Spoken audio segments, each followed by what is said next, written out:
اعوذ باللہ من الشیطان اللعین الرجیم بسم اللہ الرحمن الرحیم وَمَن يُدْرِكَ لَعَلَّهُ يَزَّكَّىٰ أَوْ يَذَّكَّرُ فَتَنفَعَهُ الذِّكْرَىٰ أَمَّا مَنِ اسْتَغْنَىٰ فَأَنتَ لَهُ تَصَدَّىٰ وَمَا عَلَيْكَ أَلَّا يَزَّكَّىٰ وَأَمَّا مَن جَاءَكَ يَسْعَىٰ وَهُوَ يَخْشَىٰ فَأَنتَ عَنْهُ تَلَهَّىٰ كَلَّا إِنَّهَا تَذْكِرَةٌ فمن شاء ذکرہ اللہم صل علی محمد وآل محمد وعجل فرجہم۔ السلام علیکم ورحمۃ اللہ وبرکاتہ۔ اللہ تبارک و تعالیٰ کا شکر ہے کہ میں نے سورہ عبسہ جو قرآن مجید کا 80 نمبر کا سورہ ہے اس کی آیات 3 سے لے کر 12 تک کی تلاوت کا شرف حاصل کیا۔ آیت نمبر 3 کا ترجمہ یہ ہے، اور تمہیں کیا خبر کہ شاید وہی پاک نیک کردار ثابت ہو۔ آیت نمبر 4 کا ترجمہ یہ ہے، اور نصیحت کا اثر لے اور نصیحت اسے فائدہ بھی پہنچائے۔ آیت نمبر 5 کا ترجمہ یہ ہے کہ جو شخص بے پرواہی کرتا ہے۔ آیت نمبر 6 کا ترجمہ یہ ہے، اس کی طرف تم توجہ کرتے ہو۔ آیت نمبر 7 کا ترجمہ یہ ہے کہ حالانکہ اگر وہ اصلاح کا اثر نہیں لیتا تو تمہارا کیا نقصان ہے۔ آیت نمبر 8 کا ترجمہ یہ ہے، لیکن جو خود تمہارے پاس دوڑتا ہوا آتا ہے۔ آیت نمبر 9 کا ترجمہ یہ ہے، اور وہ خدا سے اپنے برے انجام سے ڈرتا ہے۔ آیت نمبر 10 کا ترجمہ یہ ہے، تو تم اس سے بے توجہی اختیار کرتے ہو۔ آیت نمبر 11 کا ترجمہ یہ ہے، ہرگز نہیں، ایسا ہرگز نہ کرو۔ یہ قرآن تو ایک نصیحت بھلائی چاہتا ہے۔ آیت نمبر 12 کا ترجمہ یہ ہے، جو چاہے اسے قبول کرے اور یاد رکھے۔ ابن کثیر نے لکھا ہے کہ آیت نمبر 10 کا مطلب یہ ہے کہ جس کے دل میں اللہ کا خوف بھی ہو اور وہ خدا کی ناراضگی سے ڈر رہا ہو، اسی سے امید کی جا سکتی ہے کہ وہ آخرت کی باتیں سنے گا، ان سے فائدہ اٹھائے گا، اچھی باتوں کو اپنائے گا اور ان پر عمل کرے گا۔ ایسے لوگ جو خدا سے ڈریں ان کی عزت کرنی چاہیے، ان سے بے رخی نہیں برتنی چاہیے۔ اس سے معلوم ہے کہ دین کی تبلیغ کو خاص لوگوں سے مخصوص نہیں کرنا چاہیے، بلکہ امیر و غریب، مرد و عورت، چھوٹے بڑے سب کو یکساں اہمیت دینی چاہیے اور سب سے مشترکہ خطاب کرنا چاہیے۔ اب یہ اللہ کی مرضی ہے کہ اپنی حکمت کے تحت جس کو چاہے ہدایت قبول کرنے کی توفیق دے اور اس پر عمل کرنے کی توفیق بھی عطا فرمائے۔ آیت نمبر 12 کے بارے میں یہ ہے کہ جو شخص بھی قرآن کی طرف رغبت کرے اور اسے سبق سیکھے اور نصیحت حاصل کرے، اس پر عمل کرے، اسے بے رخی نہیں برتنا چاہیے۔ ایسا انسان تو حاصل تخلیق ہے، خواہ وہ کتنا ہی بظاہر بے حیثیت کم مایہ کیوں نہ ہو۔ اب اگر وہ جو قرآن کے پیغام سے بے رخی برتتے ہیں، جیسے قریش کے سردار تھے، ان کی فکر کرنے کی ضرورت نہیں ہے۔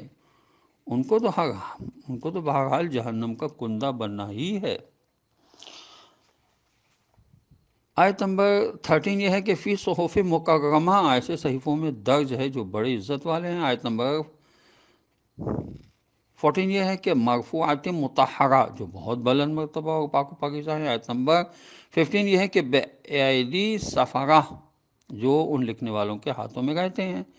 آیت نمبر 16 یہ ہے کہ کرام بررہ، جو بہت عزت والے بھی ہیں اور بہت نیک کردار بھی ہیں۔ اب صحف مکرمہ کیا ہے؟ یہ تفسیر کبیر میں لکھا ہے کہ یعنی قرآن پر عظمت صحیفوں میں، یعنی لوح محفوظ میں ہے۔ مرفوعہ کے بارے میں تفسیر صافی میں لکھا ہے کہ ان صحیفوں کی شان جن میں قرآن لکھا ہوا ہے اللہ کے نزدیک بہت بلند ہے۔ وہ صحیفے شیاطین جن و انس کے ہاتھوں سے محفوظ ہیں۔ تفسیر کبیر میں لکھا ہے کہ اللہ کے پاس رفیع القدس ہیں، ہر قسم کی غلطی، شبہ، تناقض، نقص سے پاک ہیں۔ تفسیر کبیر میں لکھا ہے کہ سفرہ یعنی مسافر کی جمع ہے جو سفارت سے ہے، یہاں مراد فرشتے ہیں جو اللہ کے سفیر ہیں، اور سفارتن یعنی صفا کے مادے سے ہے، اور مسافر کی جمع ہے جس کے اصل معنی کسی چیز کے اوپر سے پردہ اٹھانے کے ہوتے ہیں۔ اسے لکھنے والے شخص کاتب کو بھی مسافر کہتے ہیں، اس لیے کہ وہ کسی مطلب کے سے پردہ اٹھاتا ہے۔ اس لیے یہاں سفرہ سے مراد خدا کے وہ فرشتے ہیں جو خدا کے سفیر ہیں، اس لیے کہ وہ خدا کی آیتوں کو لکھتے ہیں۔ لیکن کچھ مفسرین نے سفرہ سے مراد قرآن کے حافظ، مفسر، قاری، کاتب، مفسرین اور علماء کو قرار دیا ہے۔ یہی لوگ اگر حق پرست ہوں اور دنیا میں مفادات کے تابع نہ ہوں تو قرآن کے مطالب کو محفوظ رکھتے ہیں اور شیاطین کا مقابلہ کرتے ہیں۔ تفسیر مجموع البیان میں لکھا ہے کہ رسول خدا صلی اللہ علیہ وسلم نے فرمایا کہ جو شخص قرآن کا حافظ ہو، یعنی قرآن کے مطالب کی حفاظت کرتا ہو اور اس پر عمل بھی کرے تو اس کا حشر خدا کے عظیم فرما برداروں کے ساتھ ہوگا۔ آیت نمبر 16 میں لفظ استعمال ہوا کرامم بررہ، یعنی بہت عزت والے اور نیکوکار۔ جناب رسول خدا صلی اللہ علیہ وسلم نے فرمایا جو شخص قرآن کو سمجھ کے پڑھتا ہے وہ اس کا ماہر ہے، وہ السفرۃ الکرام البررہ، یعنی ایسے لکھنے والے فرشتے جو بزرگ اور پاک باز ہیں کے ساتھ رہے گا۔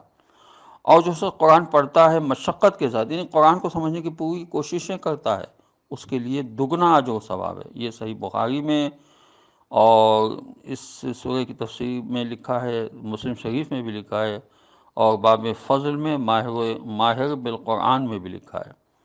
ابن کثیر نے لکھا ہے کہ حامل قرآن یعنی حافظ اور عالم قرآن کو بھی اخلاق، کردار، افعال، اقوال و اطوار کے اعتبار سے شریف اور پاک باز ہونا چاہیے۔ خداوند عالم سے دعا ہے کہ پروردگار ہمیں قرآن پڑھنے، سمجھنے اور اس پر عمل کرنے کی توفیق نصیب کرے۔ وارث قرآن حضرت امام زمانہ عجل اللہ تعالی فرجہ شریف کے ظہور میں تعجیل ہو، اور پروردگار ہمیں ان کے اعوان و انصار میں شامل ہونے کی توفیق عطا فرمائے۔ السلام علیکم ورحمۃ اللہ وبرکاتہ۔